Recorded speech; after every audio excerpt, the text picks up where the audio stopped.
Hello, everyone. Welcome back to another episode of Unmuted. Very happy to be back and going on a very interesting tangent that probably hasn't been seen or yet I've gone through before. And today we're talking about the great beast, the great giant, the Goliath right now. And that, of course, is the internet. And, you know, I think we've all know what we're talking about. You all heard what I've seen, or you all know what I'm talking about here, and it's a good question that came to my mind after watching some content lately, and as sit back and try and enjoy some stuff, some maybe some YouTube videos, just kind of relax in the day and enjoy some good content, and you come by some pretty either weird stuff or even some scary stuff. And it almost seems like the internet has gone a bit unhinged. Now, I'm probably not the first to say this. I'm sure I won't be the last to say it, but it's becoming a bit interesting. And what I look at and see, for example, is the rise of the online mob becoming ever more powerful. Not just, of course, on platforms like social media, have become notorious for canceling people and getting people removed who don't match their values or say something maybe even tiny bit controversial. I think right now the people at the biggest risk right now are comedians, people who make us laugh and who are supposed to be edgy and even probably a little bit offensive for a joke. But the one thing that really caught my eye that made me want to do this video actually came from a video I've seen, talking about, I think, fat phobia, and really gone to a point where the internet, I think, has gone too far on these kind of issues. For those who don't know, fat phobia is something, I think it started off as a way not to shame people, but again, we make up these terms and words to name attached to people to try and shut them up. Usually is what these terms are made for. And before we go into it, I do think shaming people for their weight isn't necessarily the best way moving forward. I'm sure many experts would agree it doesn't help with weight loss in a sense, but the modern, and of course, even though something's good, the internet takes it and I think corrupts the crap out of it most of the time.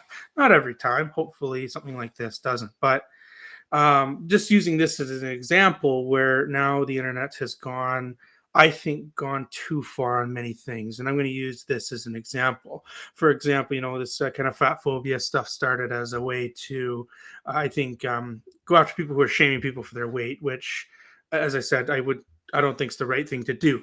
But this is the crazy thing. The absolute crazy thing is now, I saw a video. I'm not going to say the creator because I don't want to give these people any more attention, because when you get views, these people get money and they get likes or comments. It only furthers these people's online career, and it doesn't help for anything.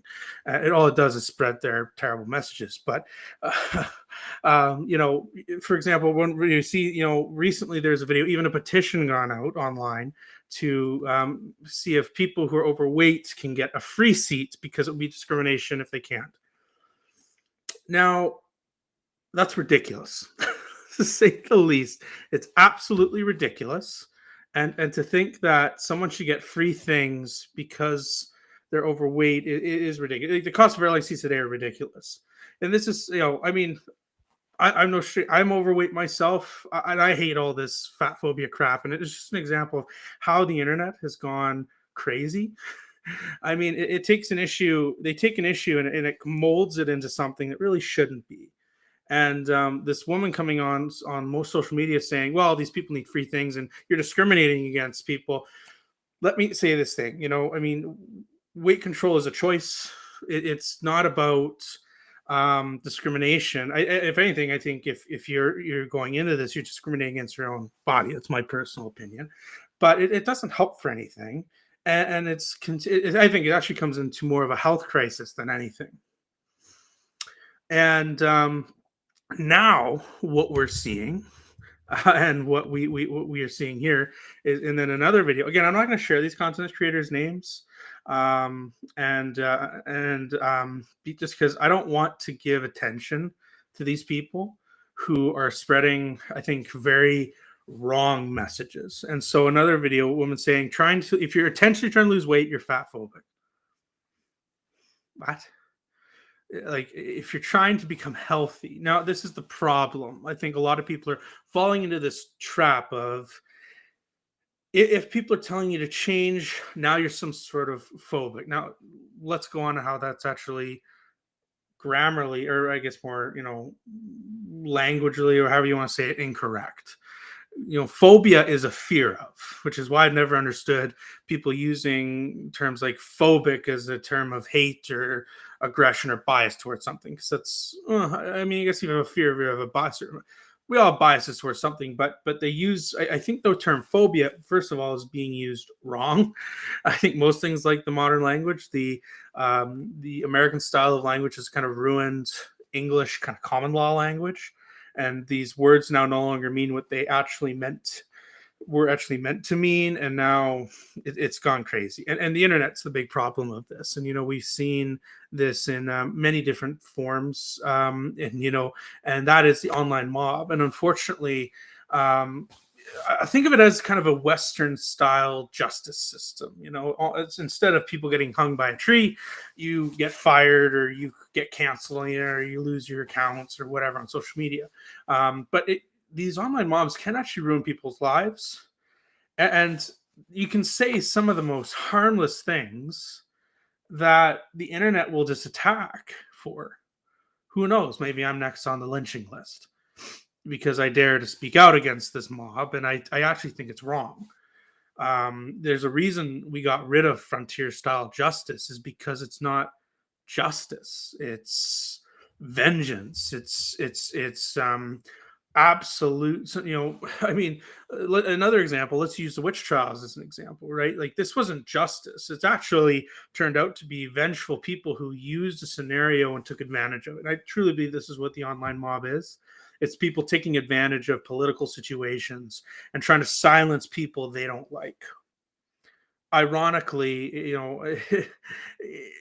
it's very interesting because most of these people, I think 10, 20 years ago, would have been on the side of freedom of speech, freedom to protest, freedom to do all this stuff. It's all about individuality.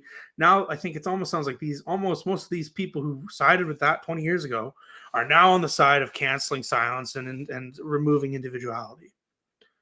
And we see an effect in our governments. For example, recently, Dr. Tam, if you don't know who Dr. Tam is, she's essentially the kind of top doctor in Health Canada. She essentially, I believe she runs the Health Canada's its top doctor, something like that. And she kind of heads Health Canada, of course, second to the Minister of Health.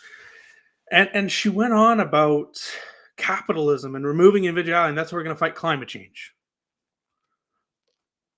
If that sounds weird, then I think you're with me on why that should sound weird. If it doesn't sound weird, think about that again.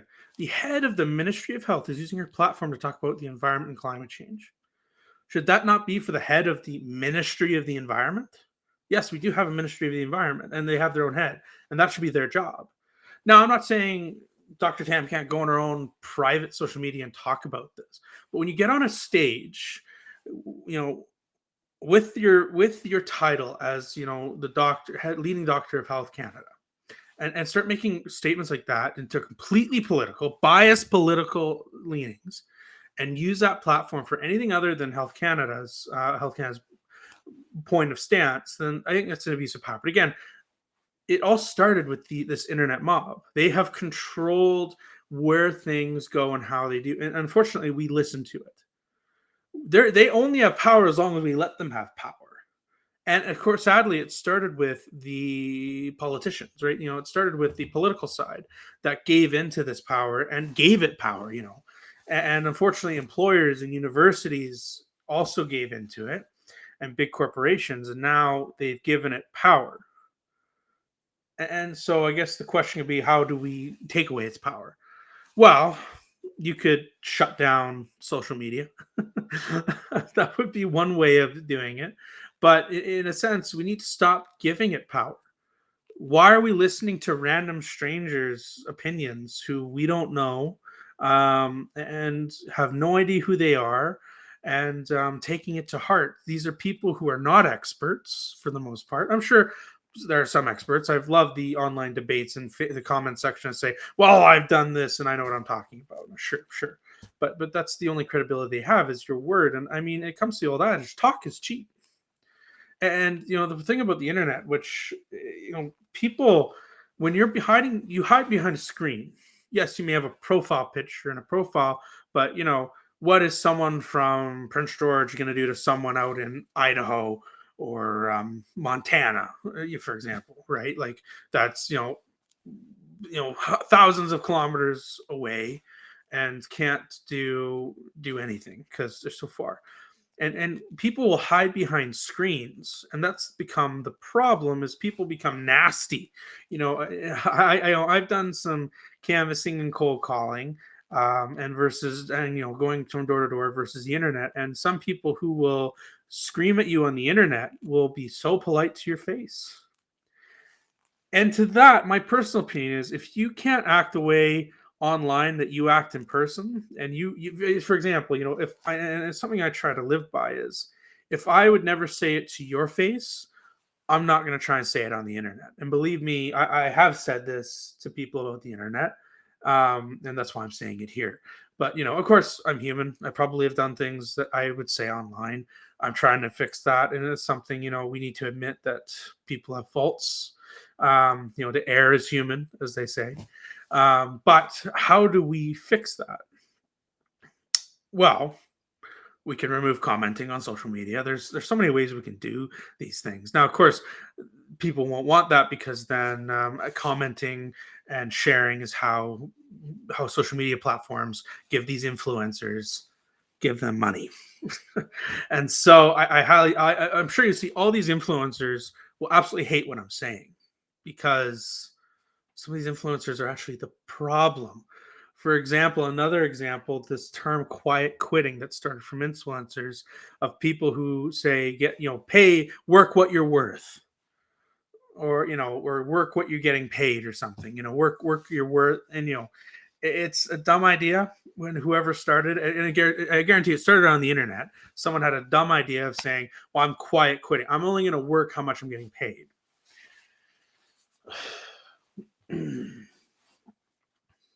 And if you start one of the things, yeah, that's a good idea, I should work what I'm getting paid, you're not going to get far in your work. Believe me. Do you think the top CEOs and executives in companies did the bare minimum for their job and got paid, worked what they were paid?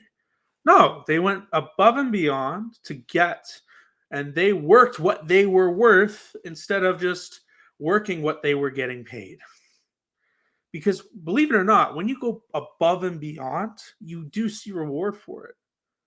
And sometimes that takes decades. Yes, decades, not few years here, decades. You know, Either there's two things to become successful. If you want to make money, you got to give time or you got to give money. Ironically, money gives you more money in a way, right? So, for example, some of the richest people in the world aren't CEOs. They're not they're high-end executives. They're people, they're investors. They're people who invest money into places and get return on it. We think one percenters are politicians and CEOs of companies. That's actually not true. Now, some people who are rich are CEOs or founders of companies, but that's not the only thing they're doing to make money. In fact, actually, some of the most CEOs, I would argue, are not part of the 1%, because they're not the ones making money. But again, to be these people, either if you want to be the ultra rich, because I think that's what a lot of people strive to be, you either have to work hard, or you need to have a lot of money to put into invest in things so you can get return on it. But again, the internet has created this thing of no, don't, because of course, again, I'm going to blame influencers as the problem, because these people who sit on their computers all day talking to a camera are telling you how it is in the real world and jobs. I guarantee you, most of these influencers don't know what they're talking about when they say, yeah, work what you're worth, as I make millions telling you this, sitting at home while I make one video a day and get paid out the wazoo. for it. I guarantee most of these influencers you follow and watch that talk about the quiet quitting stuff don't even work in an office. Or they had a job that sucked that they had for like a year and realized I could just do videos on the internet for much more money. And I think it creates a bad culture that, well, I should just get paid more because I've been in a place longer than this person.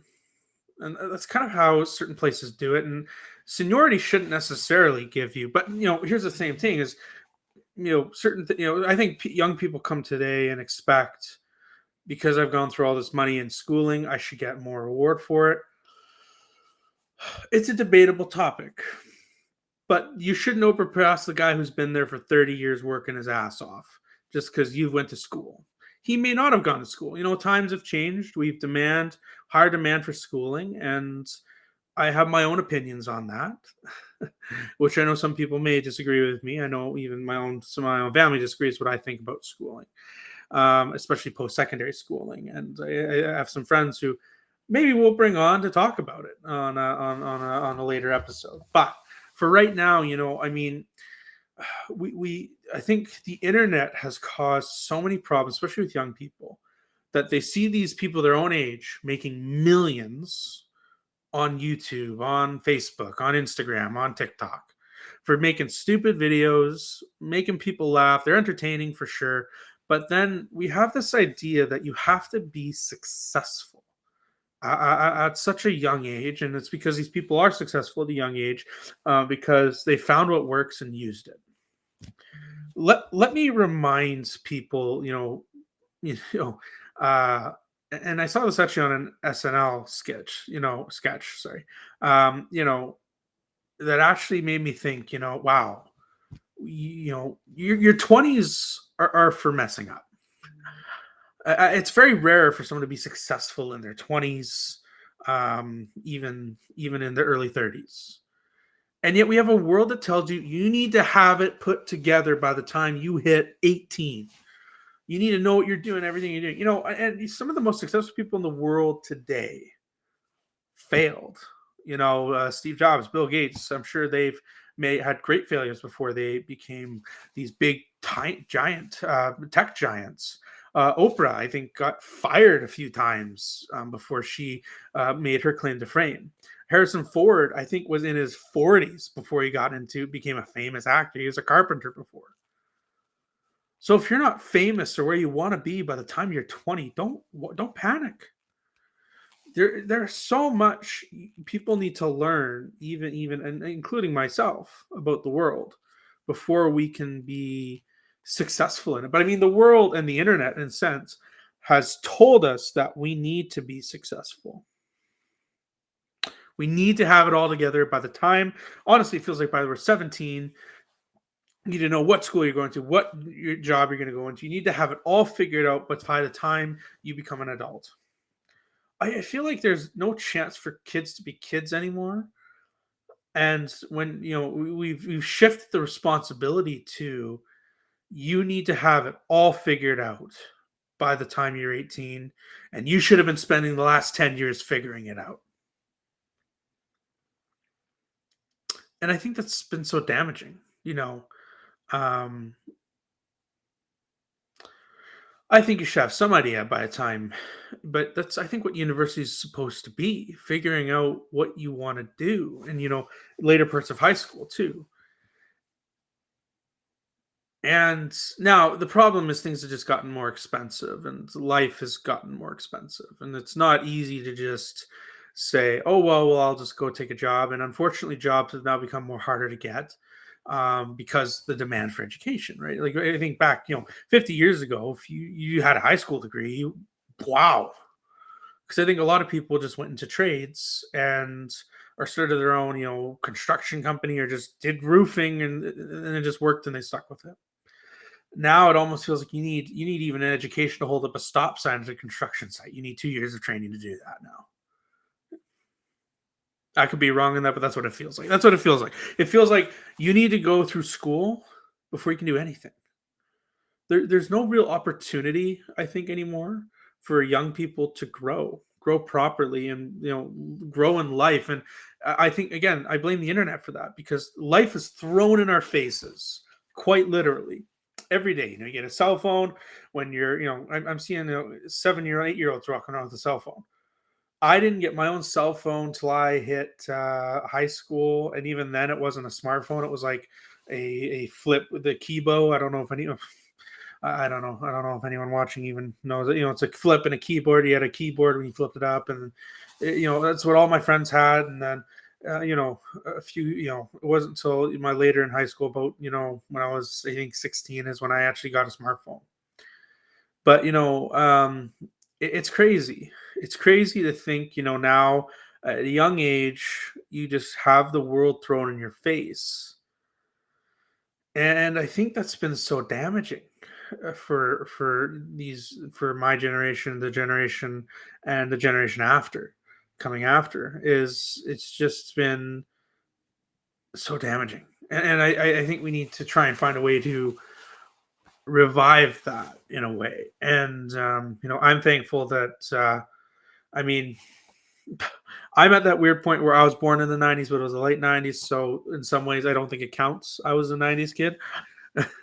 Even though I think I lived a pretty decent 90s kid life. I had a VHS when I was growing up. And then, um, you know, uh, we had this other 90s kid tropes. I mean, probably not as much as someone was born in maybe 91, but, I had them. It's not like I'm totally immune to, I know what a DVD is, and I've seen the flip phones. My mom had a cell phone. If I was actually, if we're going out, I had to take, because I didn't have a phone of my own, and my mom was going to be at home, I had to take the cell phone with me just so I could, in case of emergencies. And so it was, you know but again, now, as I said, you can get tablets, you can get all this internet at your fingertips. It's actually scary if you think about it.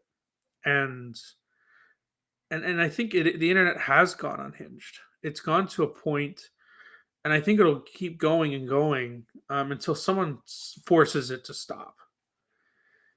And I think as a society, we can stop it without having someone to strong arm it to stop. But we should do that. I mean, it's gone to a point where it's become a frontier style world, where if you say one wrong thing, you're done. You're at the hanging tree, and you're done. There's no chance of coming back, or no chance of any form of redemption. You're just done. And we should really aim to solve that and change that, because what I think this has done in the long term is damaged good debates and actual conversation about issues that need to be talked about.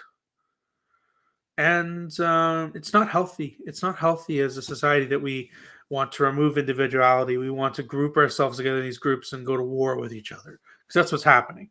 And it's coming to a point where I think a lot of people are starting to realize the danger of this online mob, and that it doesn't matter if you helped form the mob. I almost think of it as the French Revolution. Is frankly, you may have helped start the mob, but if you now, the mob has gone too big for you to control, and it's coming for your head next. And people will be lining up for the guillotine, and you're not safe from it. Just because you're a founder of it doesn't mean you're safe from the guillotine. You could be the next person off on the chopping block. So I think the only way for us to do this is to bring some sanity to the internet, and just totally stop accepting the power of the mob.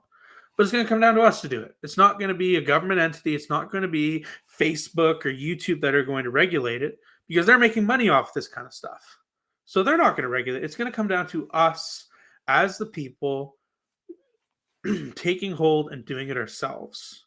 The average Joe that says, I'm not listening to this anymore. I'm not going to follow along with the mob anymore. I'm gonna not listen to the people commenting that have no care. I have no care for in this world, that are from halfway around the world. And why am I even arguing with this person? But like anything, it's gonna come down to the grassroots. It's gonna come down to the people to make the change, because when we let the entities like the government or corporations do it for us, well, we've already seen how that happens many times in history. You don't have to be a historian to know when you let the government try and solve these major problems, bad things happen. Now, I'm not saying necessarily it has to be totalitarianism, but even in more modern examples, we've seen the government trying. The example in the government of Canada is trying to regulate the internet already. But when you have a partisan party trying to take it on, it can become dangerous because, oh, I don't like this person because of their views, and it totally challenges freedom of speech. And that's what's under threat with the mob is freedom of speech. We now don't have the power to say what we want to say, and sometimes what we should say.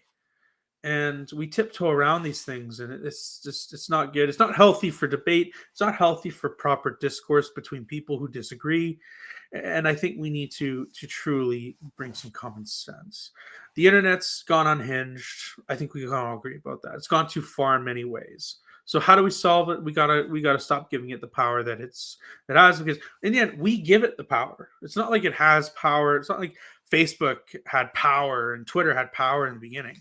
We gave it the power. We allowed the mob to lynch people off, and no one's safe. No one's safe from the next victim, right? And all it takes is one step too far, which I think they've taken many steps too far personally on the internet side of things. But again, unless we do something about it, it's going to keep going, and it'll get worse and worse and worse. Believe me, it's I think getting to a point of no return already at some points. But I do think there's truly no point of no return. I think you can always go back, and I think it's rather people who can't see the positive in things that really turn to that. Anyway, so that's my bit of rant on the internet today. Really annoyed me, and it's been really frustrating going on the internet lately. It seems every day something crazy comes up. But thanks for sticking with me. If you did watch, thank you. If you're watching on Facebook, make sure to like and follow my Facebook page there, and also make sure if you watch this on YouTube, subscribe and ring the bell. Try to make regular content as much as I can, and keep bringing on these issues to you for us to have a conversation about, and that's the whole point. A special message I want to do before I close. We are coming up to ALS Awareness Month, which is in June. And I know I'm maybe a little too early on saying that, but it is an important month, and it's going to be a big month this year. I'm planning on making a bunch of contents coming up, and trying to promote a bunch of events coming up for ALS Awareness Month in June. I am so excited for it because this is a big month. If you remember last year, if you saw any of my content, last year the message was I am ALS.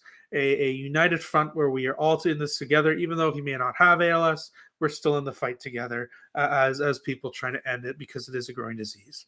This year, I'm doing a message, a different message, one that I think it's still in the fight. And just because we've lost people doesn't mean we need to give up the fight. And that's the whole point of this time's message.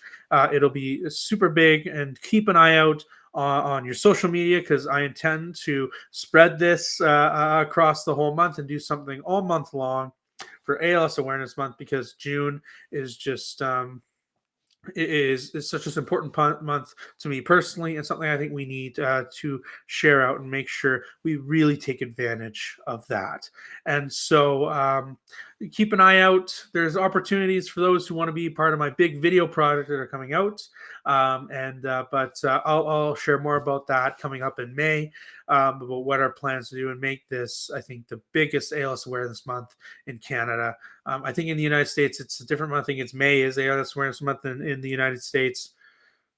Why we can't just do one globally, I don't know why, but it is what it is. We all need to do our own different things, which sometimes the most annoying thing on the work of advocacy for these kind of things is no one, if it's too simple, it's too good to be true. I find in these regards. But anyways, thank you for watching this video. Make sure to like, subscribe, hit the bell if you want to see more. And as always, let's keep unmuted these muted issues. Thanks, everyone.